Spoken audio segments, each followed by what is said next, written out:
continue. So we continue with Kosher Kitchen, chapter 6. A little difficult, right? But trying to understand what it says.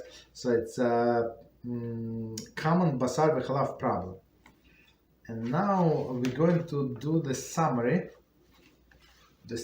of this chapter, of what we learned before. So that's I like this book that he gives like a summary what he's going to talk about, then all of the details, and then he gives the summary on all of the details that we spoke about. Okay, without explanations, of course, just summary. Okay. So again, summary: liquid poured from hot utensil. Okay. And it says, first, if hot milk poured over the from a kli rishon into ben yama meat dish, or the reverse, the liquid is discarded and the dish koshered. Okay, one more time with explanation. If hot milk is poured from kli rishon, so hot milk from kli rishon, meaning from the vessel that it was cooked in. Okay, so milk into hot milk, meaning its temperature is above yad sledesbo when hand recoils. Okay, so hot milk poured from kli rishon, so meaning it's very hot, right? From this vessel into ben yamo meat dish. So into ben yamo, meaning that this meat dish was used in the past 24 hours. Of course, it's clean, but using the past 24 hours, or the reverse. So reverse would be what? Gravy into milk dish. Okay, hot gravy into milk dish. Doesn't matter. Okay, the liquid is discarded because for sure it absorbed the taste, the opposite taste, the liquid. So I mean that is gravy or milk, right? And the dish kashrut. Okay. That's the simple one. So meaning again, why? Because it was liquid and it was hot. Okay. Next one, if hot water is poured from a ben yamo, non-kosher pot into a coffee cup, the water is discarded. The cup must be koshered. Okay. So this ben yamo also applies. So ben yamo is a concept. It's not only with dairy or meat utensils. It's also with non-kosher. So and when Beezrat HaShem, when we're going to get to the chapter of kosher utensils, so it doesn't matter. You kosher from non-kosher to kosher. You kosher from dairy into paref, or from meat into paref, or from any all of the above into the kosher lepesach. So I mean it's exactly the same procedure.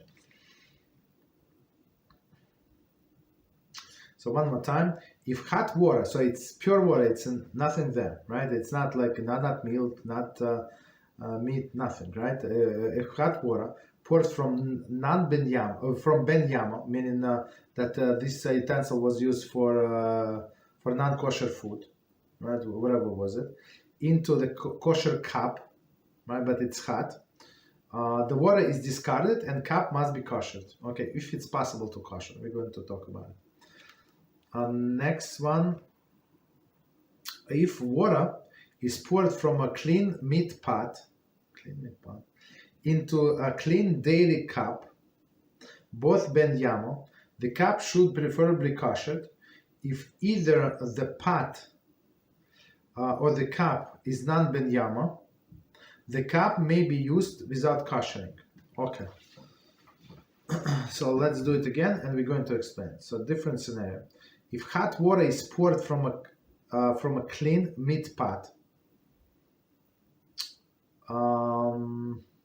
into a dairy cup, so now we're talking about water. So there is no non-kosher taste as in previous. So, but it is a meat taste, right? In some sense, okay, because the water is hot. Pour into clean dairy cup, so all of them are clean. Both ben yamo, meaning the meat pot, where we have this water, was used today, and the dairy cup also was used today, this morning for coffee, let's say, right? The cup should preferably kosher, even though it was washed, preferably if possible kosher. If either the pot or a cup is non ben yama, so meaning there is no like a mixture, right? The cup may be used as may be used without kosher. Okay, of course the water is supposed to spill out, pour out. Okay. Continue. Next scenario: if hot water is poured. If hot water is poured from a soiled meat pot, so soiled, that's, we understand it's not good, soiled meat pot, into clean dairy cup, or the reverse, the cup is koshered. If water is poured from a clean ben yama meat pot into soiled dairy cup, or the reverse, the cup is koshered if possible. Okay, so let's do it again and we're going to explain. If hot water poured from a soiled meat pot, so what does it mean? Maybe it was this pot was in a sink, and person poured hot water from the tap, right?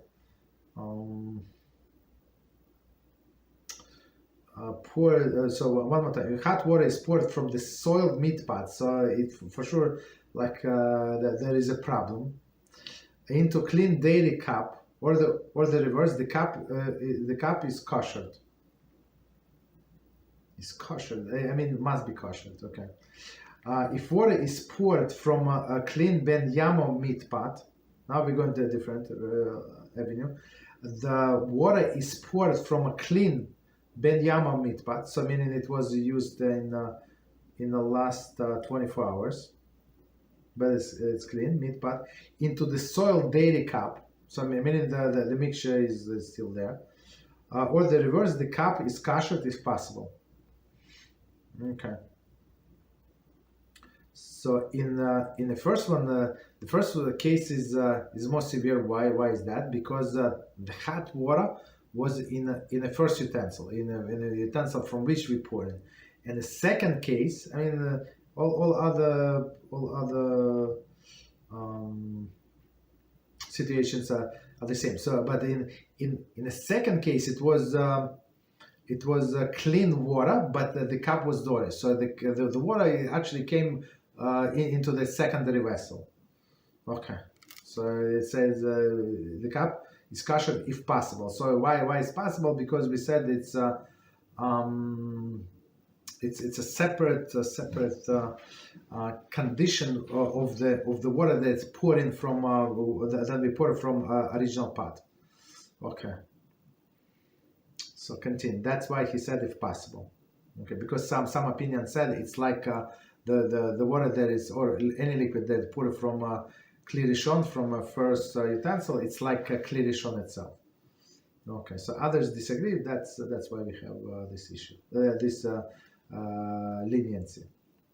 Continue. Next scenario: if hot water is poured from a pot of non ben yama pot into meat or dairy dishes inside each other, and they should be koshered, regardless of whether or not the dishes are clean. So let's try to understand. So if hot water is poured from a paref, so no mixture of taste because it's paref, and non ben yama, so it's the most lenient case. In many cases, as we said before, you would not need to do anything, right? Of course, after the fact, we don't do it, but initially, yeah, because this pot was not used for 24 hours, and plus it's paref. So what exactly you can spoil, right? Good question. Into the meat and dairy dishes. So somehow the situation, I'm just going to remind you, we said that when somebody put by mistake, of course, the dirty dishes into one sink, so they have maybe separate sinks, or maybe, I don't know, whatever they have. But in this case, somebody like a guest or somebody, they put both meat dishes and dairy dishes in the same sink, and now this person pours this hot water, right, from non-binyama utensil. So clean your utensil that into this water, into this dishes, right? So now the water is going to come from meat dishes to dairy dishes, from dairy dishes to meat dishes. So it for sure is going to mix. So and these dishes were inside each other. So meaning that the water is going to go from one to another. They should be kosher regardless of whether or not the dishes are clean. So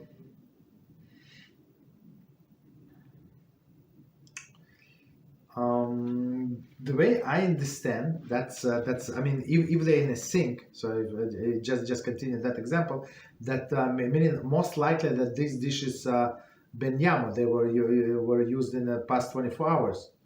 Okay, so that's why we must kosher everything. Continue. Next one. One should not pour water from a pot of utensil into hot kli rishon of meat or dairy. So one more time, and we're going to explain. One should not pour one should not pour water from a pot of utensil into hot kli rishon or kli rishon of meat or dairy. So the example that we used last time, just to remind us, was about cholent, right? When cholent is being burned and you want to add water. So if you like keep this utensil to very close, so all of these vapors are going to, like from meat. Let's say you cooking meat, some stew, whatever you do. So it's going to go up and reside on these clean utensils. That's the problem. Okay. Continue, right? So and same with dairy. So we care about this, all of the evaporations. Okay. Continue. One may pour hot water from the pot of kettle into the clean, even non-binyama meat or dairy cup. Okay, so let's try to understand. One may pour hot water from a pot of kettle into clean, even binyama meat or dairy cup, right? Because they're clean, and you pour in water from pot of, that's nothing is going to happen. There's no mixture. You don't pour like from opposite from opposite, meaning from dairy to meat or from meat to dairy. Continue. Last one. If one pours hot dairy cocoa into a meat pot, hot dairy cocoa into meat cup, if the cup was not ben yama, the cocoa is permitted, but the cup must be koshered. Okay, so I think there are more examples. No, that's it. Okay, so last example is if one pours hot dairy cocoa. So I'm not sure what does mean pour, meaning usually cocoa you make in your cup, but here they looks like they made it somewhere else, mix it somewhere else, and now they want to pour into this cup. So it was dairy for sure, and they pour into a meat cup. If the cup was not ben yama, so meaning if cup was not used for the past 24 hours, the cocoa is permitted. There is no problem, right? So meaning it did not absorb the taste, but it gave the taste to the cup. So you cannot use this cup for a meat next time. So you have to kosher it. So that's cocoa you can drink, but cup you must kosher.